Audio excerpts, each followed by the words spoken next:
두 번째 굿뉴스는 뭐 좋은 뉴스는 아닌데요.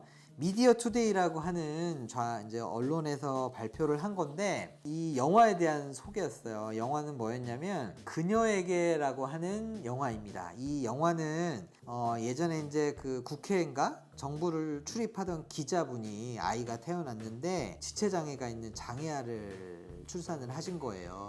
이제 그 이후에 우리가 생각할 때는 이제 불행하다고 생각을 할 건데 그래도 남편분도 기자셨는데 같이 이제 모든 생업을 접으셨겠죠. 아이를 위해서. 그러면서 이제 시작되는 예전에 이제 칼럼들을 모아놔서 언론에 실었던 사양합니다 동네 바보형이라는 말. 지체장애가 있는 덩치 큰 아이들을 우리 동네에서는 동네 바보형이라고 얘기를 했잖아요. 이제 그런 것들을 사양합니다라고 하는 책을 쓰셨던 류승현 작가, 기자셨죠. 기자에서 이제 작가로 돌아선 류승현 작가가 썼던 책을 기반으로 이상철 감독님이 이제 그녀에게라는 영화를 만들어서 이제 개봉을 했습니다. 장애도라는 말이 나와요. 장애도는 도자가 이제 섬도자거든요. 섬이라는 겁니다. 장애아가 있는 섬. 근데 이 장애도라는 말은 부모가 자녀의 그 장애라는 굴레에 쌓여서 그 장애아를 키우는 섬에 갇혀버리는 거죠. 우리가 충분히 이해할 수 있는 말입니다.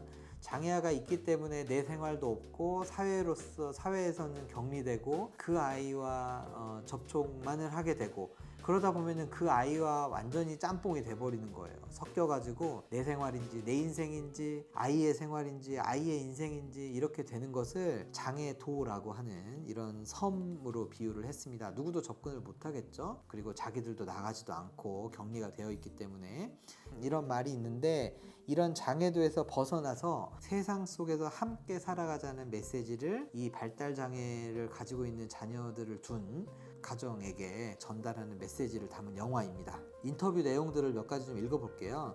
영화를 통해서 관객에게 무엇을 강조하고 싶었나 라는 질문에 대해서는 남편은 맨 처음에 기자일 때 장면이 나오는 게 오글거려서 싫다고 했대요. 왜냐면 그 사람도 기자였거든요. 나는 그 장면이 반드시 나왔어야 한다고 봅니다. 기자일 때의 모습은 결혼해서 자녀를 갖고 계획을 세우는 보통의 비장애인의 모습이고 장애는 누구나 갖게 될 수도 있다는 사실. 나아가 나이가 들어서 개인이 장애를 갖게 될 수도 있고 자녀 혹은 부모가 장애를 갖게 될 수 있다는 사실을 이 장면을 통해서 알리고 싶었다고 하네요.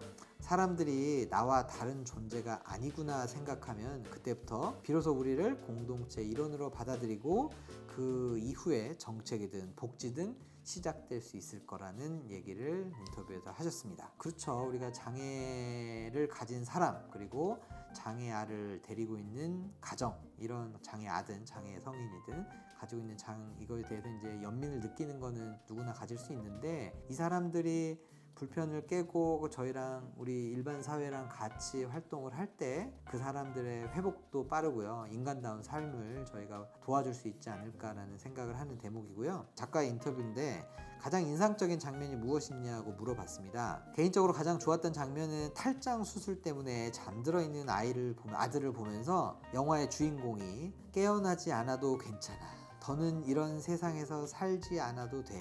엄마는 괜찮아 라고 말한 장면이랍니다. 이런 세상에서가 핵심이었대요. 자기가 생각할 때는 아이가 이제 수술을 하고 나서 그대로 깨어나지 않았으면 좋겠다라는 아주 나쁜 마음이죠. 이제 그런 마음을 표현한 대사였을 건데 여기서 방점은 이런 세상이었답니다.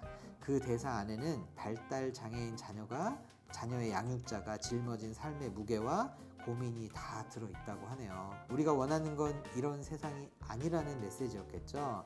다른 세상으로의 변화를 바란다는 메시지가 비극적인 대사에서 숨어 있다고 보시면 될 것 같아요. 영화 포스터를 한번 제가 보여드릴 건데 멋있죠? 이렇게 보면 지적장애를 가지고 있는 화나하고 엄마의 사진이고요. 나머지는 다 이렇게 흩날려 있어요. 이제 이렇게 표현을 했던 이유가 뭐냐면 아이가 어릴 때는 사리 분별도 안 되고 그럴 때일 거니까 지옥에 3년을 살았다고 합니다. 여러 번 데리고 죽어버릴까 혼자 죽을까 3년 동안 하루도 빼놓지 않고 생각했던 되뇌었던 생각들이라고 하는데요. 주변에서는 아이러니컬하게도 자식을 위해서 희생하는 좋은 엄마라는 가장 많은 칭찬을 받았던 시기라고도 하네요. 지나고 보니 그때 나는 남편도 비장애 자녀도 없고 오로지 아들만 보고 아들은 나만 보며 아주 뒤엉켜 살았다고 합니다. 나중에 보니 우리가 살아야 할 곳은 둘만의 섬이 아니었대요. 저 넓은 세상, 우리 비장애인들이 살고 있는 저와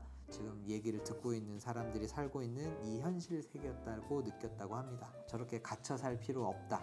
현실로 나와라 라는 의미가 있는 포스트인 것 같습니다. 영화 속 초등학교 장애 이해 교육을 하려다가 장애인으로 낙인이 찍힐 수 있다는 교사의 이야기에 하지 못한 장면이 나온다고 합니다. 어떤 교육을 하고 싶었는지, 즉 여기 출연했던 분이 이제 그 작가님이 실제로 출연을 했다고 하거든요. 현장에 있던 교사분이 실제 장애 이해 교육이 낙인이 되어버리는 경우를 보게 되기 때문에 의견이 굉장히 갈리는 문제라고 하네요. 현재의 어려움보다는 궁극적으로 나아갈 방향을 이야기한다면 장애에 대해 누구나 편하게 이야기할 세상이 되어야 한다라고 생각을 한다고 합니다. 장애라는 단어 자체는 정말 무미건조한 그냥 단어일 뿐이고요. 불쌍하지도 행복하지도 불행하지도 않는다는 의미 같아요. 우리가 장애라는 단어에 부정적인 의미를 담았기 때문에 장애 이해 교육이 꺼려지는 분위기가 생긴다는 거고요. 부정적인 의미를 걷어내면 장애라는 단어의 뜻만 남게 되고 장애가 하나의 특성처럼 소개되고 이해하는 방향으로 나아갈 수 있을 거라고 생각을 한다고 합니다. 무엇부터 하면 좋을지 고민하는 교육 현장이 됐으면 한다는 바람을 적어주셨네요. 뉴스 스탠드 있잖아요. 거기를 아무리 검색을 해도 좋은 뉴스가 없더라고요.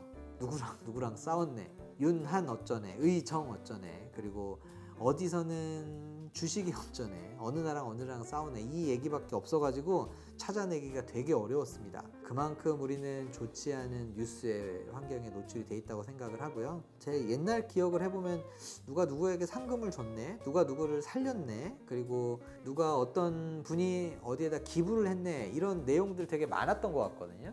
워낙 이제 우리가 접할 수 있는 언론이 적었기 때문에 중앙일보, 조선일보, 동아일보 이게 다였겠죠. 한겨레 신문도 나왔겠지만 그런 것들 이외에는 없었기 때문에 사실은 한정된 정보만 저희한테 노출이 됐을 것이고 그 중에 이제 좋은 소식도 형식적으로 담았을 것 같은데요. 정말 좋은 소식이 없는 것 같아요. 좋은 소식이 없는 것 같고 저라도 기어이 어딘가 구석에 숨어있는 좋은 뉴스들을 하나하나 발굴해가지고 가끔 읽어드리도록 하겠습니다. 좋은 하루 보내시고요. 좋은 책, 좋은 음악, 그 다음에 좋은 뉴스만 접하실 수 있는 하루 되시길 기대하겠습니다.